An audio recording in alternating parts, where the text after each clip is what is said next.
स्वर्ग is a state of mind जहां पर आपके अंदर कोई कुंठा नहीं है। शरीर की कहानी से अब कोई आपको समस्या नहीं है। शरीर की कहानी में दर्द है, कोई समस्या नहीं। शरीर की कहानी में दुख है, कोई समस्या नहीं, कोई कुंठा नहीं, मुझे कोई कंप्लेंट नहीं। शरीर की कहानी में ऊपर नीचे हो रही है, जिंदगी चल रही है, कोई कुंठा नहीं, कोई प्रॉब्लम नहीं। क्यों? क्योंकि मैं शरीर और शरीर की कहानी हूं ही नहीं।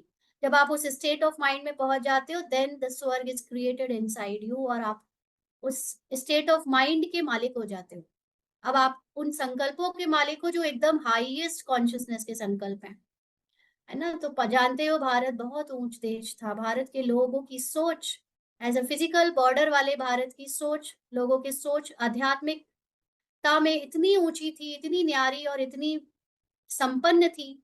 वही भारत फिजिकली क्यों गरीब हो गया? क्योंकि भारत मतलब मैं आत्मा अपने को गुणों से कमजोर, शक्तियों से कमजोर, अपने को रोल की समस्याओं में, कुंठाओं में फंसाने वाली गरीब हो गई। तो मैं आत्मा अपने को एकदम असहाय गरीब समझने लगी रोल के अकॉर्डिंग, क्योंकि कलयुग का रोल आ गया था। तो ऐसे ही फिजिकली भारत में भी वैसे ही भावनाएं सबकी हो गई। सब लोग अपने को कमजोर, गरीब, बेसहारा, अपनी ही संस्कृति को पे शर्म करने वाले बन गए। अब हम अपने आप को जितना प्यार कर रहे हैं, हम अपने रोल को जितना प्यार कर रहे हैं, आत्मा अपने रोल को जितना रिस्पेक्ट देगी, आत्मा रोल में किसी बात में कोई समस्या, कोई कुंठा नहीं रखेगी, कोई चीज को अस्वीकार नहीं करेगी, तब समझो कि आप अमीर हो रहे हो। जब तक आपको अपने रोल से भी प्रॉब्लम है, जब तक आपको अपने रोल में कुंठा है, जब तक आपको अपने रोल की चीजों से समस्या है, मतलब आप गरीब हो, आप अपने को रोल समझ रहे हो। और जब आप अपनी आत्मा में स्थित हो जाते हो, तो आपको अपनी रोल से भी बहुत प्यार हो जाता है।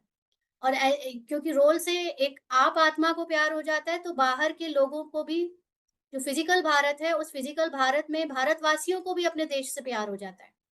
तो इसलिए भारतवासी फिर अपने देश के लिए बहुत कुछ करने लगते हैं, क्योंकि अब आपको अपने कैरेक्टर से, रोल से अब कोई प्रॉब्लम नहीं है, भले ही वो चाहे अच्छा करे, चाहे बुरा करे। मैं हर हाल में उसे स्वीकार करती हूँ।